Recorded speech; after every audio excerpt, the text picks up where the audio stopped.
Welcome back to another FM8 tutorial from ADSR and FM8tutorials.com. If you haven't gotten yourself subscribed to our YouTube channel and you want to stay up to date and current with all the videos we're putting out and all the tutorials, it is www.youtube.com//ADSR So if you want to get subscribed, that's where you can. So jumping right in, last week we started a little series about how to use the effects section in FM8 to get your desired results of any effect that you're trying to use, so you don't always have to go outside of FM8 to put outside processing on. And the effects that we went over were overdrive, reverb, and the cyc delay. So here's the sound that we kind of ended up with last week. And again, I'm playing live, so if I mess up while I'm playing, I'm sorry.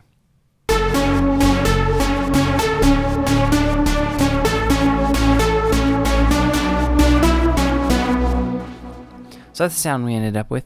And if any of you who watched that and were thinking, why did I start with overdrive and then jump near the bottom of the effects section with the reverb and cyc delay, I did that because I like using the overdrive to warm the sound, and reverb and cyc delay are two of what I think are some of the most useful effects you can put on a lead sound, and a lot of pads, anything that you're trying to do in FM8 can benefit from both of those effects. So that's why I started with those.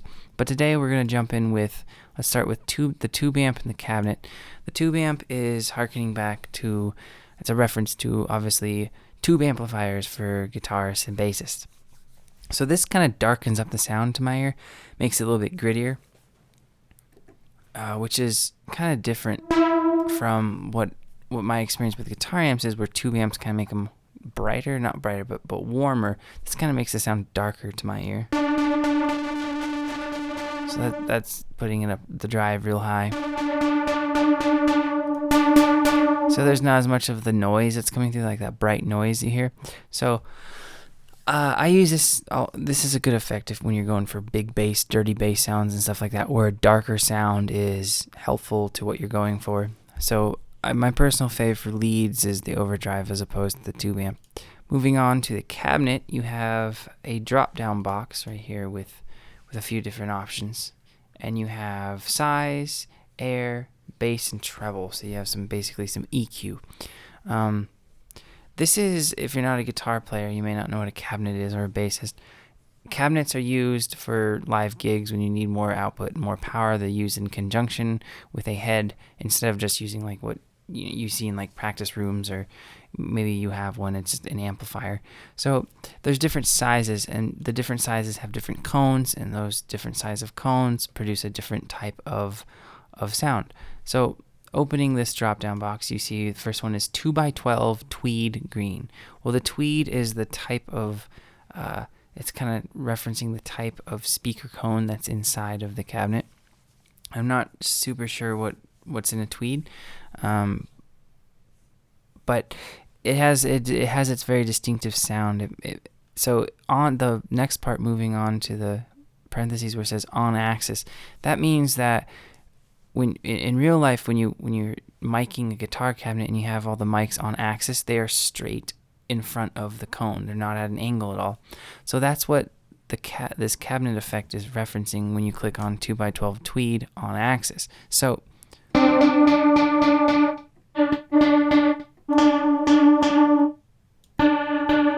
the size is to my ears replicating how close and how far the sound source is, which was if you're in a real world application with a guitar or bass, how close or far you are putting that microphone to in front of the speaker cone. So the air adds some high-end presence. Bass and treble obviously are your two knob EQs here.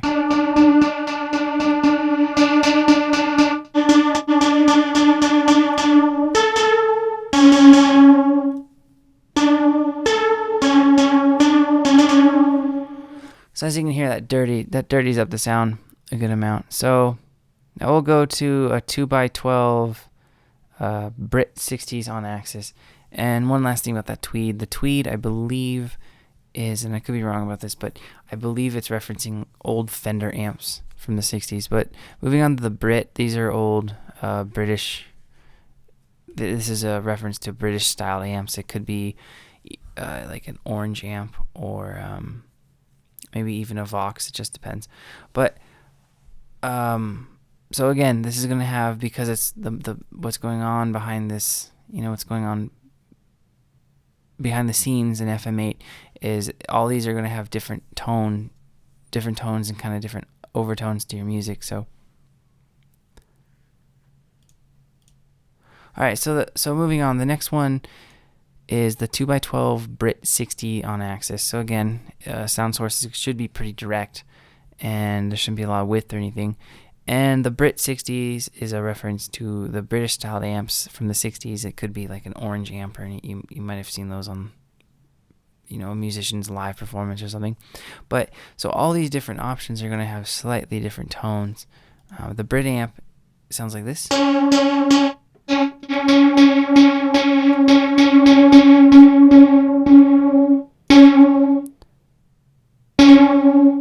So as you can hear, all these dirty up the sound, but in a slightly different way, and they're all modeled after a certain type of amps. So I'm not going to go through all of these, but this Tweed Alnico might be referencing a Gibson sound because the Alnico magnets in the pickups.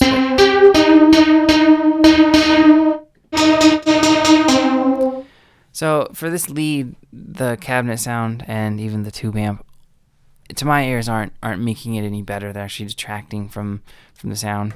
But for a bass patch or something that you need more aggressive, they might be helpful. Excuse me. So the next thing we're going to go over are the shelving EQ and the peak EQ. This is basically just a shelving EQ, just a really simple kind of 2-band EQ. So I'll play a chord.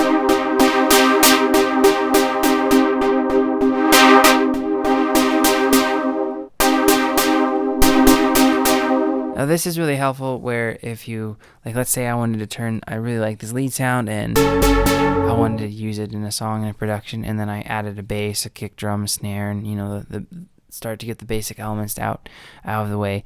This is really helpful to actually make that sound pop out. If it starts to get sucked into the mix, just throw on your shelving EQ and boost the highs, cut the lows, depending on what it's clashing with, if it's clashing with the bass or whatever. So going onto the talk wall, this is another great effect if you're going for a dubstep or a throaty or a mouthy noise. It's basically a Formant valve filter to my ear.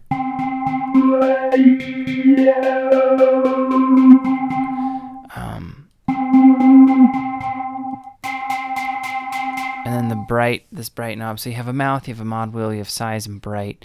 When you turn this and rotate it through, it's just changing different vowels or changing different formants. And then mod wheel lets the effect go routed. It makes it routed to your mod wheel. The size, this is kind of interesting for this. The size kind of sounds like it's doing an EQ sweep. So I don't know if it's actually making the sound bigger, as in space of reverb or delay or things like that. But it sounds like it's cutting out some frequencies. And then this bright.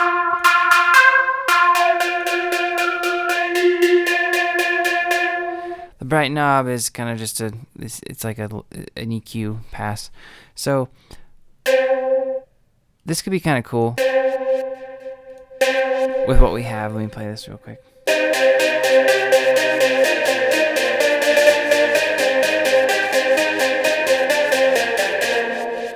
So that could be kind of a cool effect to maybe play in an intro or in a build, and then open up your automation, and then maybe go to the FM8 and then find your effect, and then maybe start to take off that effect, or if link it and sync it to the mod wheel, and then have the full sound come in sans the talk wall. That could be a cool, useful way to use that on things that you're not going for dubstep basses and all that. So moving on to I'll go back to phaser, flanger, and tremolo to finish it off and round out the whole tutorial, this little mini-series next week. Last thing I wanted to show you guys was I wanted to open up the coarse delay effect in FM8. It's one of my favorites. It's kind of interesting because it's mainly a delay, but yet it's called coarse, and only 2 knobs to my ear affect the coarse side of things. So I think it's kind of cool because it's first and foremost is adding delay, but you can add coarse to your delay tails, which I think is great. And I think there's not many delay plugins out there that let you add effects to the delay, like saturator or warmer. I think the Rob Pappin has one that I use, and that's one of my favorite delay plugins because I can actually add effects to the tails of the delay, which I think is really cool. So with the coarse delay, it's one of the more complicated. It has more than like 2 knobs, which a lot of the other ones have in FM8. But you have time, you have invert, sync delay, diffusion, low cut, high cut, feedback, mod rate, mod depth, and dry and wet. So time is obviously talking depending on how you have some of these knobs set up. So if I turn all these down, I'll turn the dry, wet all the way to wet so you can just hear the effect and no dry signal.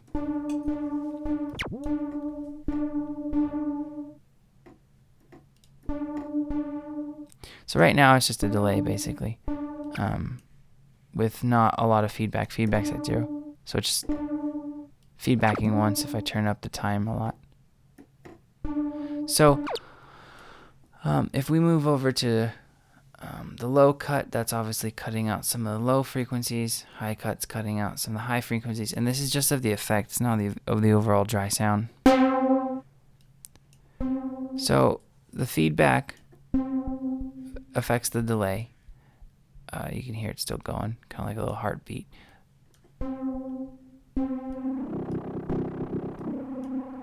So when you start messing around with the mod rate and the mod depth, that's when the coursing effect comes in.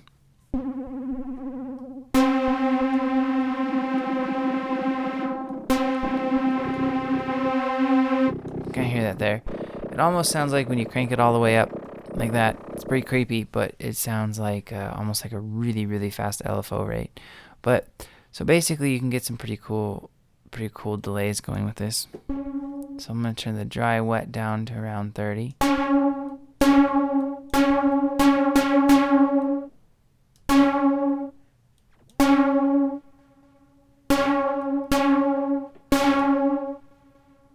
You can kind of hear how it's ping-ponging, which is pretty cool.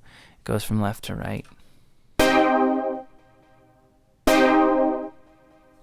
So it's a pretty cool effect. And then in conjunction, using that with the psych delay, depending on how you have it set up, let's say you have the time down and you have the reverse and you have the stereo up. So we went over that last week. It kind of creates a unison delay. So it's a little much, so we'll turn the dry wet down a little bit.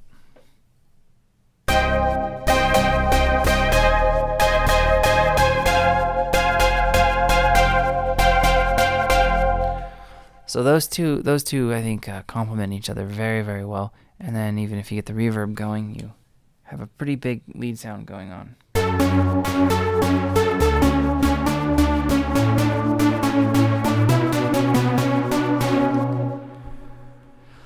So now we've gone over pretty much the majority of the effects in FM8, and next week we'll finish it out going over phaser, flanger, tremolo, and the peak EQ, which we didn't go over today. And then that will pretty much round out how to use the FM8 effects a little bit more efficiently. So thanks for watching, guys. I hope you got some useful things from this tutorial. And if you're looking for more FM8 tutorials, head over to fm8tutorials.com, and there's a bunch. So yeah, thanks for watching, guys. See you next week.